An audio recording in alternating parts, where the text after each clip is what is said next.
Atos 2, 42, diz assim: E perseveravam na doutrina dos apóstolos, e na comunhão, no partir do pão e nas orações. Em cada alma havia temor, e muitos prodígios e sinais eram feitos por intermédio dos apóstolos. Todos os que creram estavam juntos e tinham tudo em comum. Vendiam as suas propriedades e bens, distribuindo o produto entre todos, à medida que alguém tinha necessidade. Diariamente, perseveravam unânimes no templo, partiam o pão de casa em casa e tomavam as suas refeições com alegria e singeleza de coração, louvando a Deus e contando com a simpatia de todo o povo. Enquanto isso, acrescentava-lhes o Senhor, dia a dia, os que iam sendo salvos. Até aqui, vamos orar. Senhor Deus, nós te agradecemos pela tua graça e misericórdia sobre as nossas vidas. Te agradecemos porque o Senhor, ó Deus, nos permitiu entender o teu Evangelho, crer no teu Evangelho e sermos salvos pela fé em Cristo. Eu peço, ó Deus, que nessa noite o Senhor esteja fortalecendo a nossa fé, nos ajudando em todas as coisas, para que nós, em nenhum momento, abandonemos essa fé para seguir nem nossos pensamentos, nem falsas religiões. Por isso, mantenha, ó Deus, firme a nossa consciência, os nossos passos, a nossa vida na Tua Palavra. Eu peço que o Teu Espírito Santo possa conduzir todas as coisas e nos conduzir, em especial, até Cristo. É o que eu oro e peço, em nome do Senhor Jesus. Amém. Irmãos, o tema dessa noite é o que foi a Reforma Protestante. Esse mês nós estaremos comemorando a Reforma Protestante. Eu iniciarei uma série a respeito da Reforma. E hoje eu estarei abordando essa mensagem. O que foi a Reforma Protestante? Esse mês nós comemoramos 508 anos da Reforma Protestante. A Reforma Protestante, ela foi um retorno às Escrituras e à verdade do Evangelho, que havia sido obscurecida por séculos de tradição humana, corrupção e desvio doutrinário. Foi um movimento de restauração da pureza do Evangelho e da autoridade das Escrituras na vida da igreja. Então, a Reforma Protestante foi esse movimento, a qual vai trazer de volta, vai buscar a restauração novamente, a santificação, a formação inicial da igreja. O início da igreja, como nós lemos aqui, é marcado pela forma como viviam os cristãos. Aqui diz que eles perseveravam na doutrina, que é os ensinamentos dos apóstolos, na comunhão, no partir do pão, nas orações. Diz que em cada alma havia um temor a Deus. Eles sempre estavam juntos, tinham tudo em comum, eles buscavam a Deus, eles tinham alegria no coração, eles eram humildes de espírito, eles louvavam a Deus, e todas as outras pessoas, ao verem isso, tinham grande simpatia por eles, e muitos iam sendo salvos. Então, o início da igreja é marcado pela formação da igreja, a forma como a igreja vivia, como eles buscavam a Deus, como eles mantinham-se firmes naquilo que Jesus havia ensinado, como eles buscavam essa santificação, essa separação do pecado, e eles viviam juntos, perseveravam, louvavam a Deus, tinham um coração singelo, um coração humilde. E as pessoas, ao verem aquele povo, sentiam grande admiração porque eles realmente eram diferentes. E muitos iam e se juntavam à igreja. Em Atos capítulo 11, versículo 26, eles foram chamados, os discípulos, foram chamados pela primeira vez de cristãos. Era um grupo de pessoas que se pareciam tanto com Cristo em sua maneira de viver, de falar, de pensar e de agir. Pareciam tanto que eles começaram a chamar as pessoas de fora, começaram a chamar aquele grupo de pessoas de cristãos. Então, podemos observar que a igreja, no início, ela tinha uma forma. Eles estavam edificados nos ensinamentos de Cristo. Eles tinham uma identidade. Eram pessoas que glorificavam a Deus. Então nós observamos isso. No começo havia uma forma. A igreja tinha uma forma. Mas com o passar do tempo, a igreja, essa bela igreja, que todos admiravam, que todos falavam, olha lá os cristãos, olha aqueles que se parecem com Cristo, que essa igreja, com o passar do tempo, ela foi se deformando, ela foi perdendo a sua beleza, a sua humildade, a sua simplicidade, e foram se distanciando das Escrituras, e acrescentando ensinamentos estranhos, crendo em novas revelações, e colocando as tradições acima da Bíblia. Então essa igreja bela, essa igreja formosa, essa igreja inicial, essa igreja que buscava ali permanecer naquilo que Jesus havia ensinado, com o passar do tempo, ela foi se deformando, ela foi se afastando das Escrituras, ela foi buscando novas revelações, ela foi buscando novas coisas, ao invés de manter-se parecida com Cristo, começaram a se parecer mais com o mundo. E foi perdendo a humildade e simplicidade, até o momento em que ela vai se tornar muito estranha, deformada, feia. E como tudo isso aconteceu?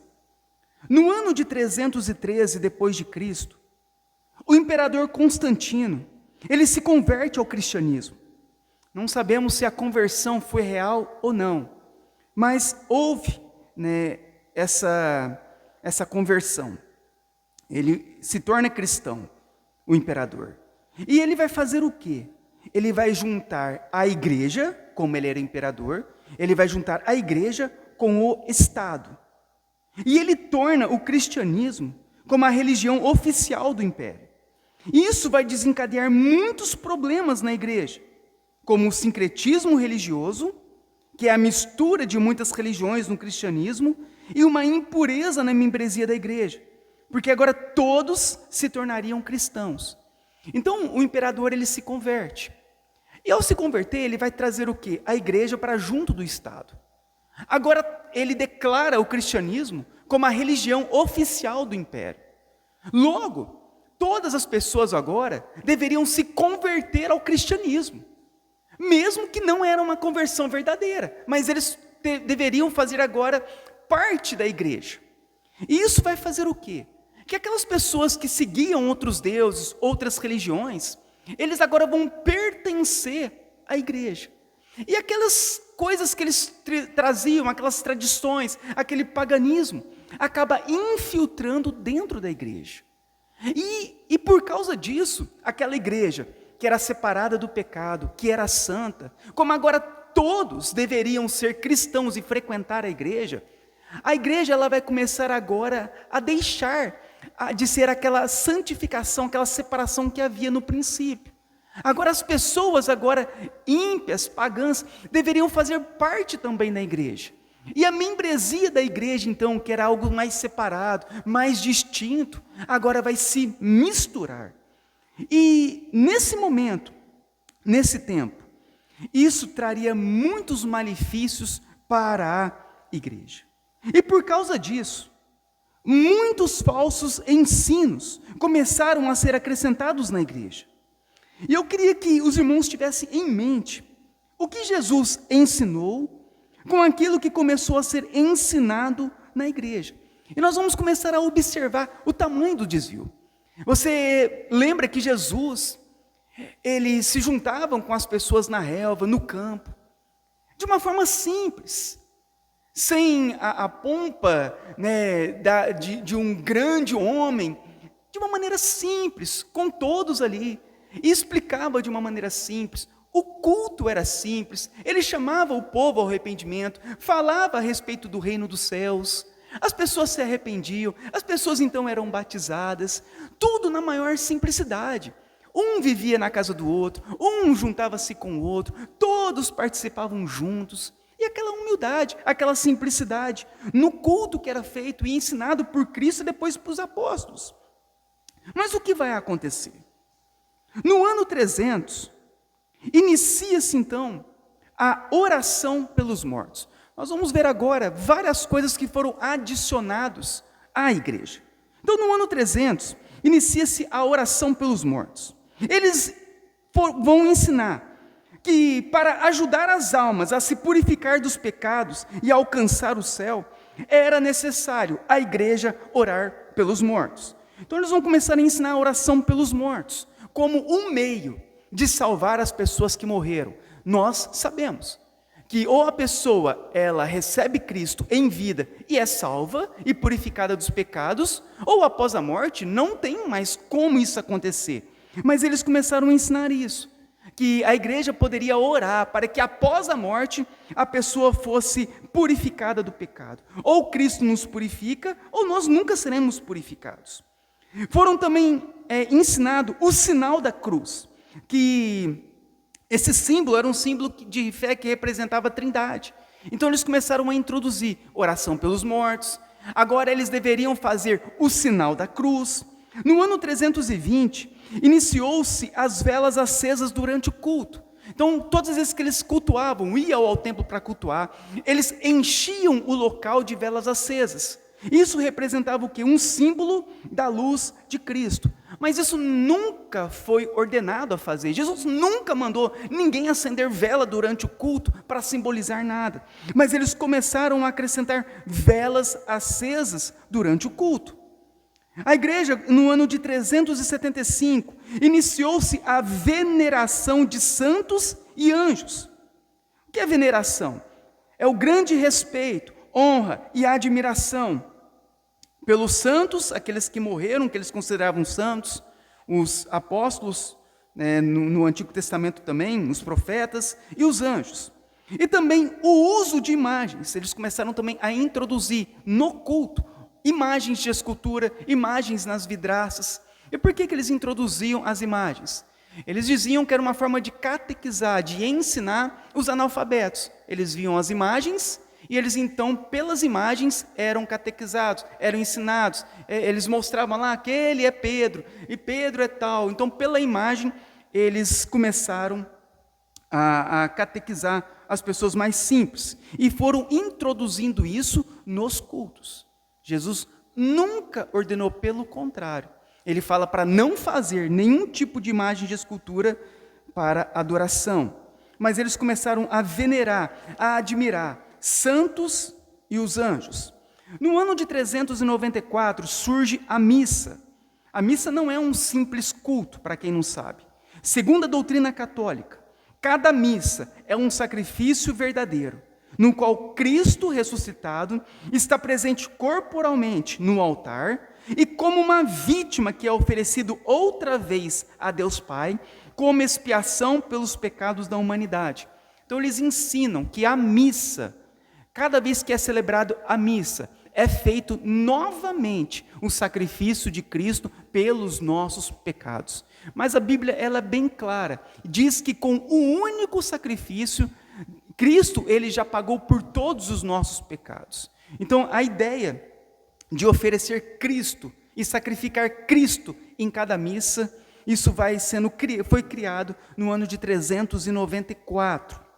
No ano 500, os bispos e padres começaram a se vestir de forma distinta do restante do povo, aquelas roupas sacerdotais, mostrando a sua superioridade e a mediação entre o povo e Deus. Então surge o padre, os bispos, agora se vestindo com aquelas roupas distintas do povo, para mostrar que eles são espiritualmente superiores ao povo. Mas a Bíblia é bem clara a respeito do sacerdócio real. Hoje, por meio de Cristo, todos se tornaram sacerdotes. Todos nós temos acesso ao Pai por meio de Cristo. Nós não precisamos de mediações de nenhum tipo de homem ou objeto para irmos até Deus. Mas eles vão começar a colocar isso. É por isso que os bispos, os padres, se vestem de uma forma distinta, para mostrar que eles são superiormente espirituais, de forma superior. E por causa disso surgem as mediações, as orações feitas pelo bispo, pelo padre, como tipos de orações mediadoras, abençoadoras, a qual de vez as pessoas irem a Cristo, elas agora vão aos bispos e ao padre. No ano 593, inicia a doutrina do purgatório, um lugar intermediário, onde se paga pelos pecados. Então, eles agora vão criar esse purgatório, e eles vão dizer que este lugar é um lugar intermediário quando a pessoa morre. A pessoa morre, ela não vai para o céu, ela vai para o purgatório. E no purgatório ela fica lá, até ela ser purificada de todos os pecados. Mas a Bíblia ela é bem clara. A Bíblia diz que somente Cristo pode nos purificar de todo pecado. É através do sangue de Cristo que nós somos purificados de todo pecado. E não em um local intermediário após a morte. Mas eles vão ensinar essa doutrina. No ano 600, os cultos e as orações começaram a ser feitos em latim. Diziam que era para preservar a unidade doutrinária da igreja, pois o povo não entendia os ensinamentos e logo também não questionavam, apenas aceitavam. Então eles vão iniciar o culto, a missa, e as orações passaram a ser feitas somente em latim. Então as pessoas vinham às missas, aos cultos, e elas não entendiam nada do que estava sendo falado, ensinado, e nem as orações, não entendiam absolutamente nada do que o sacerdote, o padre, o bispo estava ensinando. E eles falavam que, isso é bom, porque se as pessoas não entenderem nada, elas também não vão questionar nada. E nós vamos manter a unidade doutrinária. Ninguém conhecendo, só nós conhecendo. Então, ninguém questiona, todos vão aceitar o que está sendo ensinado. Também nesse tempo, no ano 600, inicia a oração para Maria como mediadora. No ano 607, surge então o papado, que eles eram considerados como sucessores dos apóstolos. Possuem a autoridade para governar a igreja, a infabilidade para ensinar, dizem que eles não têm erro, e definir os pontos da fé cristã. Quando o Papa pronuncia ex-cátedra, o dogma era aceito como uma verdade absoluta. Eles tinham total autoridade e eram mais poderosos do que o rei naquela época. O Papa também era chamado de vigário de Cristo, que significa substituto de Cristo aqui na terra. Ao alegar que o Papa é o vigário de Cristo, a Igreja Católica rejeita a suficiência e a supremacia do sacerdócio de Cristo e concede ao Papa papéis que o próprio Cristo declarou que seriam do Espírito Santo. A Bíblia é bem clara. O substituto de Cristo aqui na terra não é o Papa, é o Espírito Santo. Eu vou e enviarei o outro Consolador, e o outro Consolador não é o Papa. O outro Consolador é o Espírito Santo. Mas, nesse tempo, surge esse papado. E eles então, esses homens, eles tinham tanta autoridade que os seus escritos, mesmo contrariando a Bíblia, tinham mais poder que a Bíblia. Então eles escreviam algum dogma, algum ensinamento, alguma questão. E essa questão, quando eles diziam ex-cátedra, era considerado uma verdade absoluta, mesmo não estando na Bíblia, ou mesmo contrariando a Bíblia. O Papa tinha mais autoridade nessa época.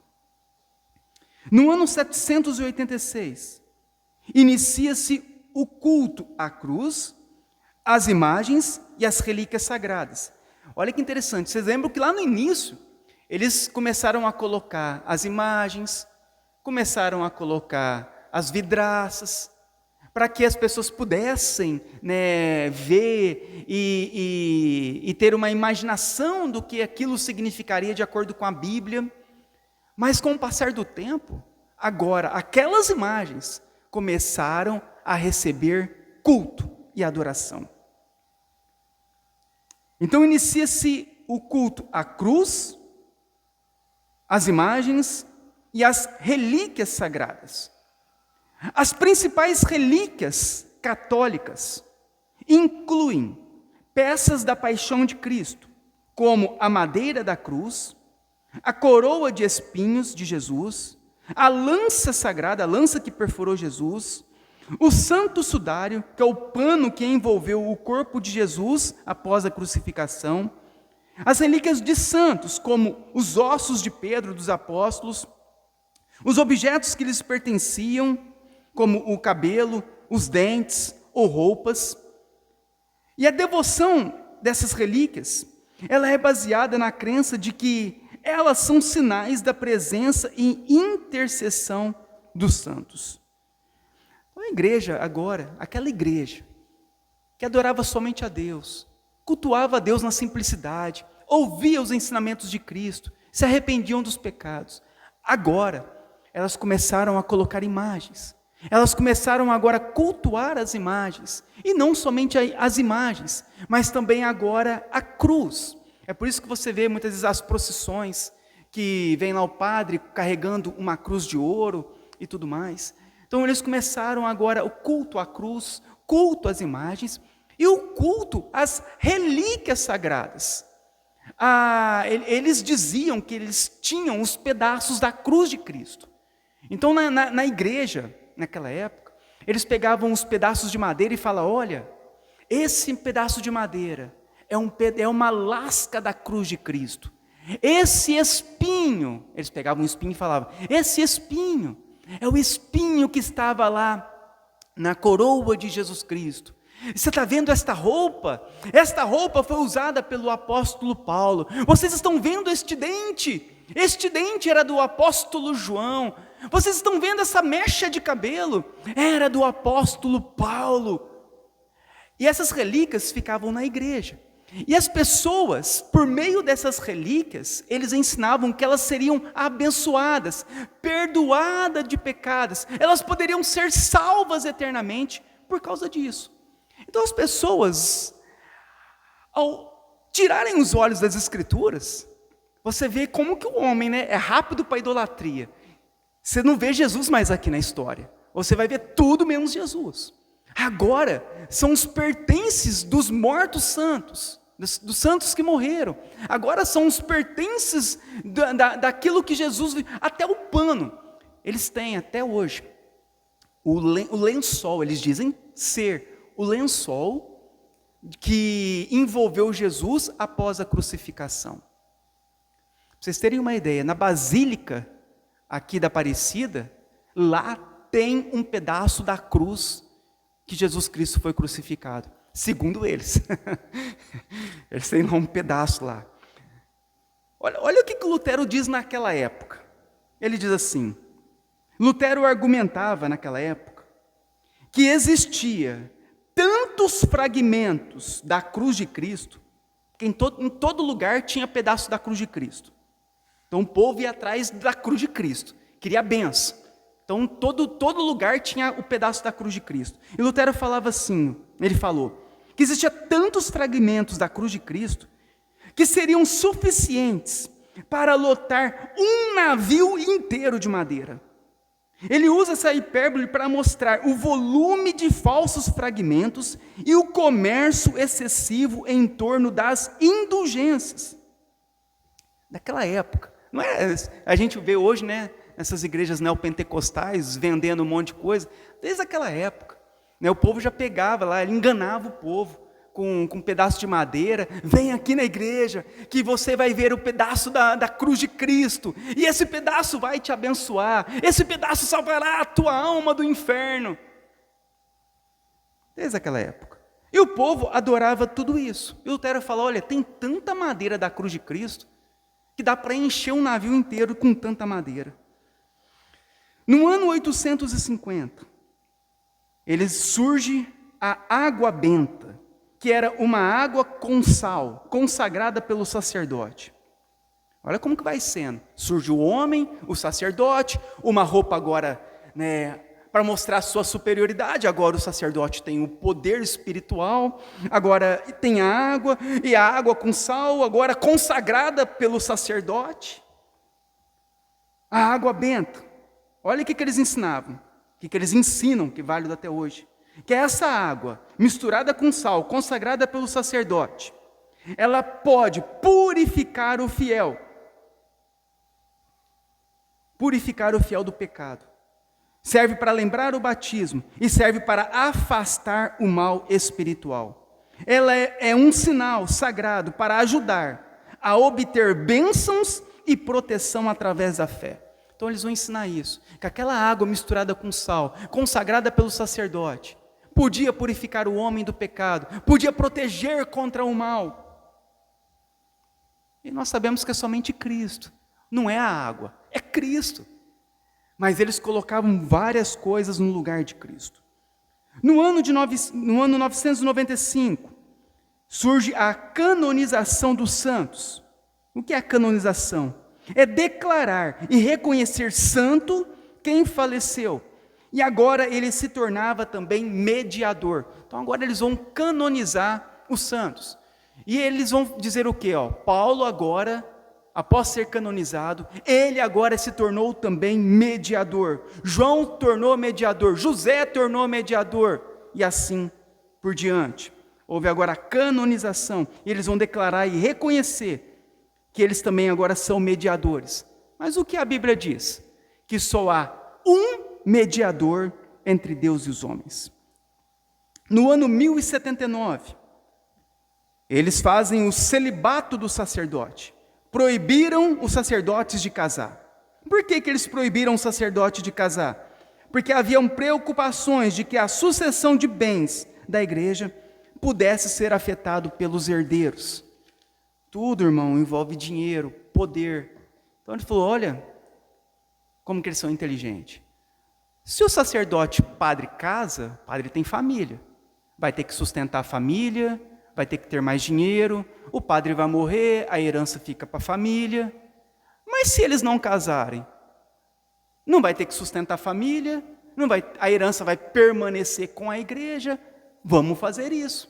E fizeram o quê? O celibato. Agora estão proibidos de casar. Morrem, o dinheiro permanece para a igreja. No ano de 1090, surge a criação do rosário, conhecido por nós como o terço, a oração mecânica, a reza.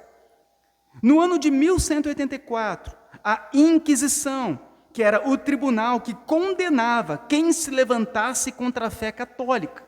Eles acusavam e eles julgavam, muito parecido com o que nós temos hoje, dos nossos julgamentos, que o juiz, ele acusa e ele julga. E quem ganha? Sempre eles ganham. No ano de 1215, surge a doutrina da transubstanciação da ceia.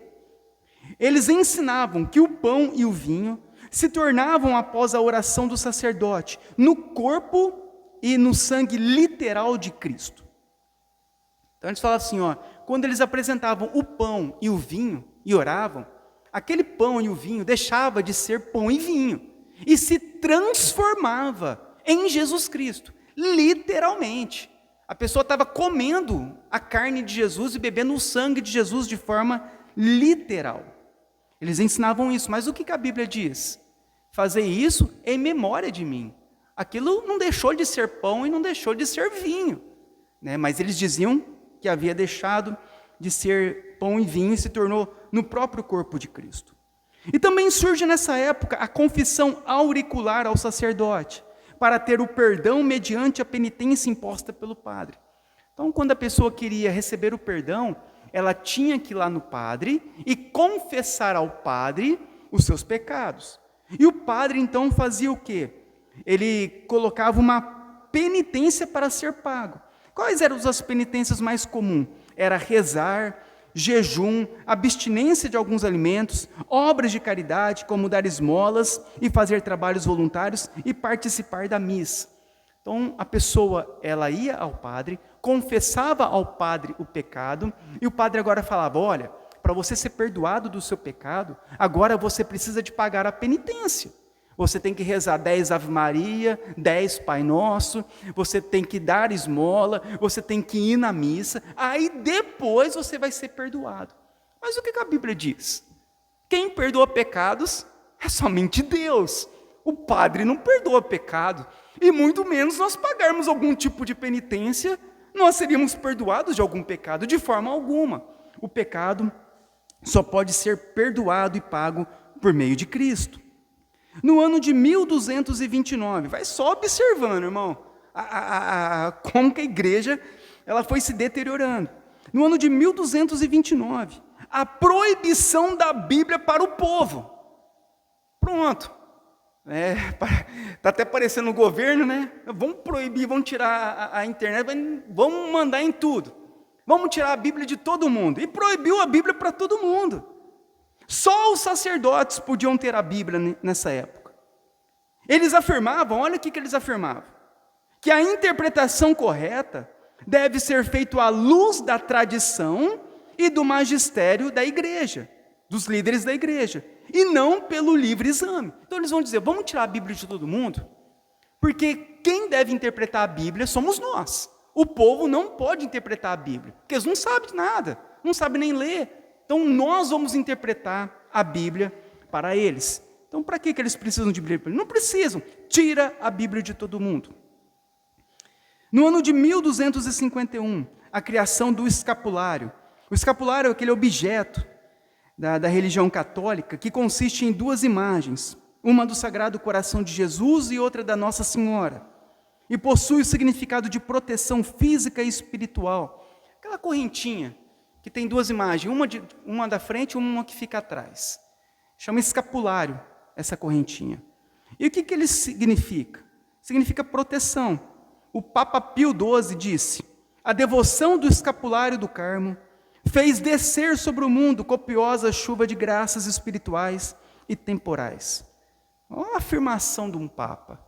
Falar que através dessa peça, do escapulário, dessa correntinha, com 2 imagens, fez descer chuva de graça sobre todo o mundo. No ano de 1414, agora foi proibido o uso de vinho na ceia. Você pode ver que no católico é só a hóstia, só o pão. No ano de 1414 é proibido o vinho na ceia. É até difícil de entender, né, como eles chegaram a essa conclusão. Né, porque a Bíblia fala comer do pão e beber do vinho. Mas, né, uma das opções seria o quê? Como o pão se tornou no corpo pleno de Cristo, e o corpo já tem o sangue, não precisa então do vinho, só o pão já serve.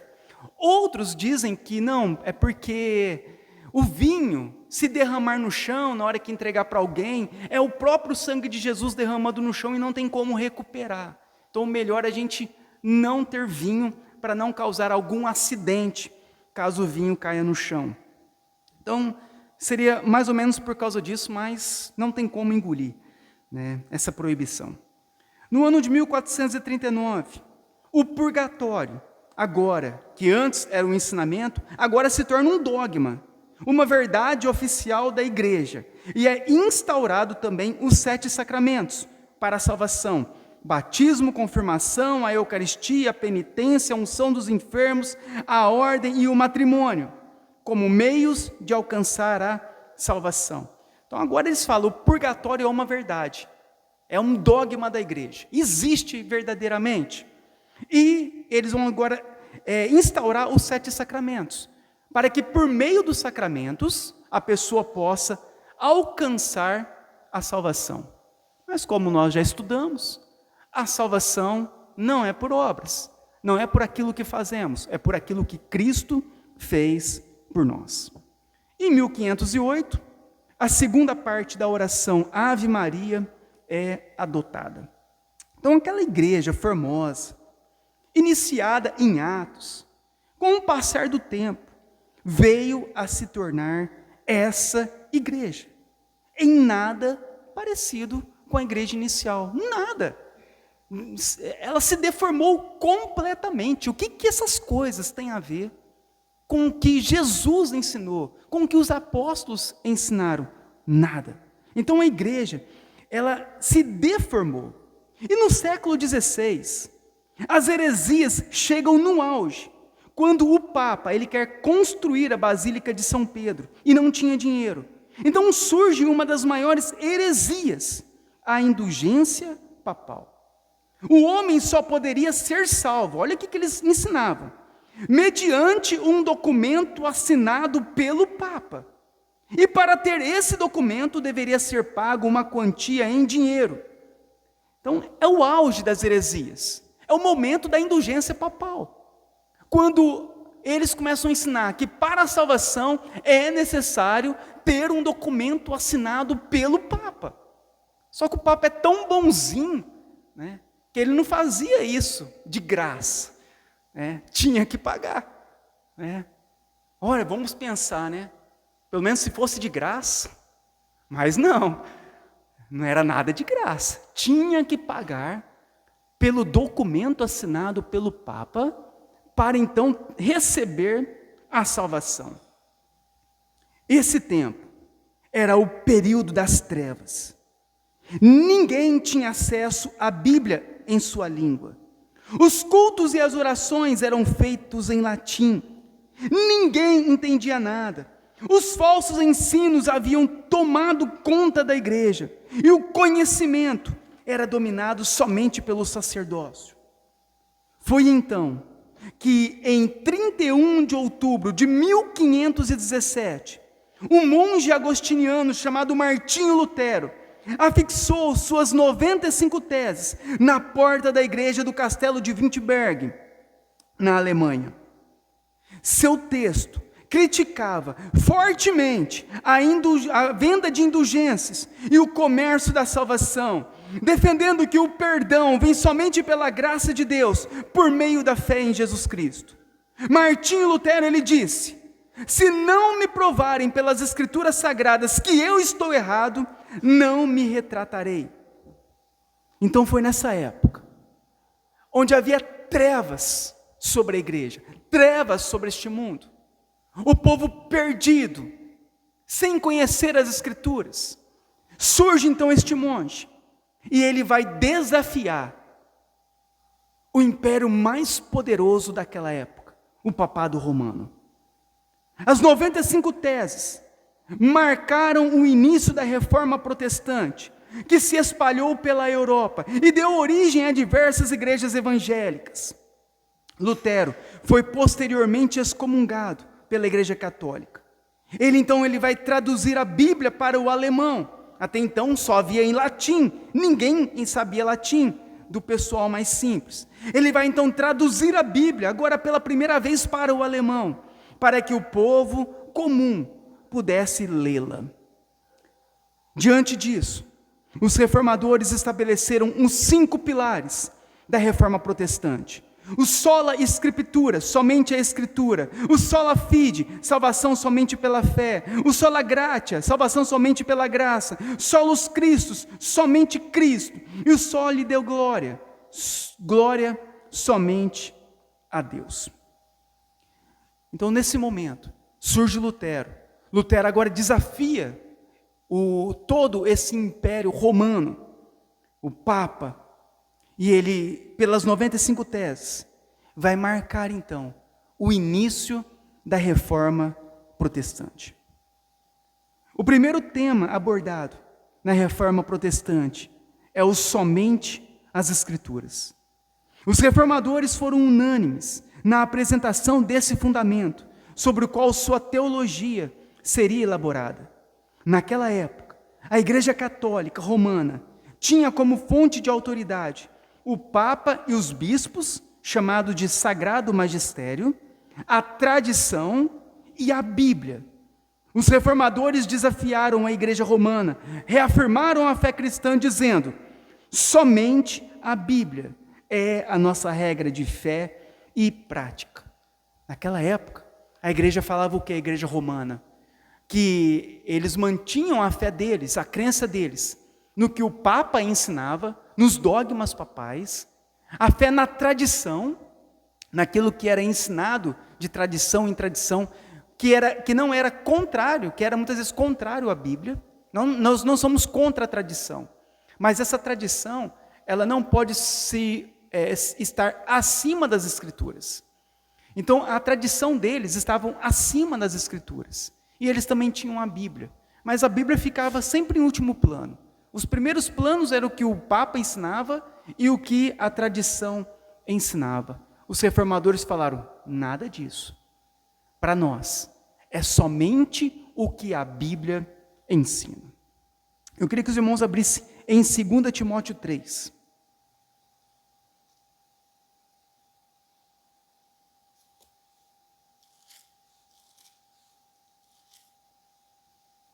Segunda Timóteo 3,14.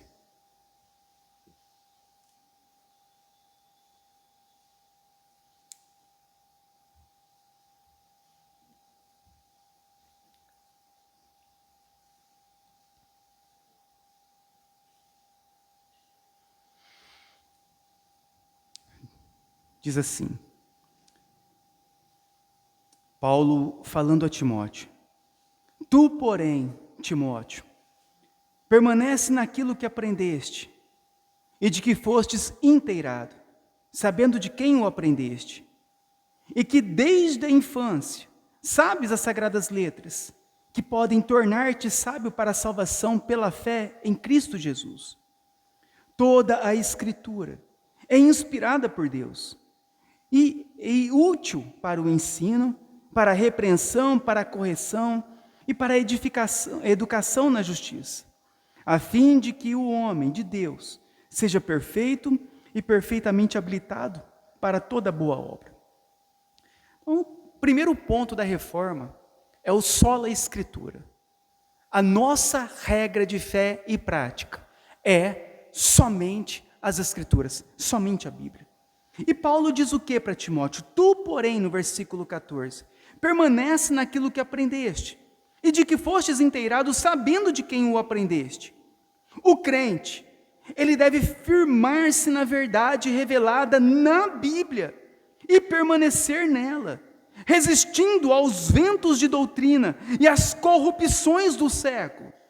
Paulo exorta Timóteo a continuar firme na verdade. Ele diz, permaneça, Timóteo. Olha o absurdo que aconteceu com a igreja no passado. E isso aconteceu porque eles não permaneceram na Bíblia. Se nos afastarmos da Bíblia, irmãos, a verdade se tornará relativa, pois cada um terá a sua própria verdade. Mas quando voltamos para as Escrituras, só encontraremos uma verdade. Paulo então diz, permaneça nas Escrituras. Nós devemos permanecer somente na Bíblia. Olha quantas coisas são ensinadas em nossos dias. Olha quantas religiões, quantas filosofias, quantas tradições, quantos dogmas papais. Paulo diz para Timóteo, permaneça nas Escrituras. E ele diz no versículo 15, porque desde a infância sabes as sagradas letras, que podem tornar-te sábio para a salvação pela fé que há em Jesus Cristo. Timóteo foi instruído nas Escrituras desde pequeno. As Escrituras é o meio principal para sermos conduzidos à salvação pela fé em Jesus Cristo. As Escrituras sagradas são a revelação especial de Deus ao homem. É o único lugar onde podemos conhecer quem é Cristo, o que Ele fez por nós e o que Ele requer de nós. Se nós nos desviarmos das Escrituras, se nós tirarmos a Bíblia de nossas mãos, ficaremos perdidos. Mas quando nós nos voltamos para as Escrituras, nos voltamos para a Bíblia, o que nós vemos? Que ali há a revelação especial de Deus, Cristo Jesus, como nosso único Senhor e Salvador. A Bíblia nos conduz até Cristo. No versículo 16, Toda a Escritura é inspirada por Deus e útil para ensino, repreensão, para a correção e para a instrução na justiça. A Bíblia, ela tem uma origem divina, ela é inspirada por Deus. O Papa não é, o que o Papa fala não é inspirado por Deus. O que a tradição fala não é inspirada por Deus. A Bíblia é inspirada por Deus. E ela é útil para ensinar a verdade. Ela é útil para corrigir os erros, para confrontar o pecado e para treinar o cristão na justiça. A Bíblia é o manual completo para a santificação do cristão. A palavra transforma, molda e nos guia à verdade. Elas são sopradas por Deus. Portanto, a Bíblia é infalível, ela não falha, ela é inerrante, não contém erros. Ela é completamente suficiente para nos guiar à fé e à vida do crente. Não há necessidade de revelações adicionais, nem tradições humanas que a complementem. A Bíblia, toda a Bíblia, ela é inspirada por Deus. Por isso devemos permanecer nas Escrituras. Não é no que o pastor fala, mas é no que a Bíblia fala. É a Bíblia que deve nos instruir. É a Bíblia que deve nos conduzir. Não são os homens, não é o Papa, não é o padre, não é pastor, não é religião. São as Escrituras. No versículo 17. A fim de que o homem de Deus seja perfeito e perfeitamente habilitado para toda boa obra. O propósito da Escritura é formar servos maduros, santos e zelosos por boas obras. Perfeito não significa sem pecado, mas um estado de maturidade e integridade espiritual. Só podemos nos tornar maduros espiritualmente por meio das Escrituras, porque é por meio dela que Deus vai nos ensinar, Deus vai nos orientar, é por meio dela. E perfeitamente habilitado significa estar completamente preparado e equipado para a vida cristã, recebendo de Deus o conhecimento e a capacitação necessária para a nossa vida de fé e prática. Tudo isso nós só encontramos nas Escrituras. É por isso que a Bíblia é a nossa única regra de fé. Não é a tradição pentecostal que é a nossa regra de fé. Não é porque os pentecostais que surgiram há 100 anos atrás ensinam algo, falam algo que aquilo é verdade. Não é isso que é a nossa regra de fé. A nossa regra de fé é a palavra de Deus. Não é a tradição pentecostal. Não são os sinais e milagres que nos diz o que é verdade ou não. Não é isso que mostra para nós se é alguma coisa verdade ou se não é, por meio de sinais, de milagres. A verdade para nós é aquilo que está escrito na Bíblia. Não é porque fazem milagres lá na televisão, fazem aquelas experiências, que aquilo lá é verdadeiro. Para nós, só é verdadeiro aquilo que a Bíblia diz que é. Nós não somos levados por causa de sinais e milagres. Não são as experiências religiosas que moldam a nossa crença, e sim a Bíblia. Nós não somos moldados por experiências religiosas. Se eu senti, se eu deixei de sentir, se eu arrependi, se eu não arrependi. O que deve moldar a nossa fé é a Bíblia. Imagina no catolicismo romano. Quantas pessoas não se sentem diante de uma adoração a Maria? Quantas não têm arrepios? Quantos não foram curados? E por causa disso, é verdade? Não, é mentira. E contraria as Escrituras. Por isso aquelas pessoas são levadas de um lado para o outro por ventos de doutrinas. Porque elas colocam, fundamentam a fé delas naquilo. Fundamento naquilo que o Papa disse, fundamento na tradição, fundamento nas experiências religiosas. E por causa disso elas não conseguem enxergar a verdade, que aquilo é uma mentira. Mas quando nós nos voltamos para as Escrituras, nós podemos então identificar a verdade daquilo que é falso. Lutero, ele disse: qualquer ensinamento que não se enquadre nas Escrituras deve ser rejeitado, mesmo que faça chover milagres todos os dias.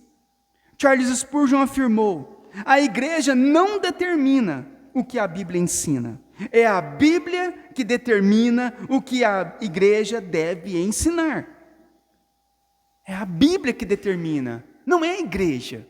Não, porque aqui nós fazemos isso. Não, não é a igreja, é a Bíblia. Foi ordenado isso? É desse jeito que está escrito?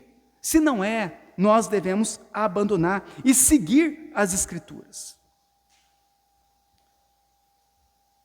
E hoje, irmãos, após 508 anos da Reforma Protestante, quantas coisas foram introduzidas novamente na igreja? Você lembra que ao longo dos anos foram introduzidos aqueles montes de erros, heresias, ensinamentos errados.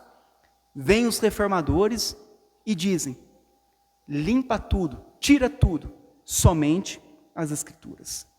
Mas passa-se 508 anos. E quantas coisas não foram novamente acrescentadas à igreja? Salvação por obras. Quantos não ensinam salvação por obras? Mediadores humanos. Quantos não novamente colocou o pastor como mediador de bênção, em posição para receber bênção? Mediadores humanos, a mesma coisa do Papa, a mesma coisa do padre. Pastorado feminino, utensílios de Israel, água e óleo ungido, campanhas, obrigação do dízimo, roupas sacerdotais, luzes coloridas, ambientação e emocionalismo nas músicas. Quantas coisas não foram novamente acrescentadas ao culto? E será que não precisamos hoje de uma nova reforma na igreja evangélica? Será que as igrejas não precisam novamente retornar para as Escrituras Sagradas? É um tempo em que a igreja, ela deve se arrepender dos pecados. Ela deve olhar para tudo isso e dizer: está errado. E não pactuar com o erro, e não pactuar novamente com esses ensinamentos errados. Hoje, irmãos, o Senhor tem nos chamado. O Senhor abriu os nossos olhos. O Senhor quebrantou o nosso coração. Para quê? Para que hoje nós possamos novamente ser uma luz, ser os luteros de nossos dias. Novamente, diante desse desvio tão grande das igrejas hoje, chamar eles novamente a voltarem para as Escrituras, novamente a abandonarem as tradições erradas, novamente a eles se quebrantarem para aquilo que a Bíblia ensina. Hoje é o nosso tempo, hoje é o dia da igreja, novamente, retornar para as Escrituras. Eu não sei como está o teu coração, porque nós somos envolvidos com muitas coisas e muitas fascinações deste mundo. E nós devemos tomar muito cuidado, irmãos, com aquilo que nós cremos. Onde nós estamos colocando o nosso coração? Porque nesse mundo há muitas tentações, muitos ensinos errados, que parecem algo de luz, mas que são trevas.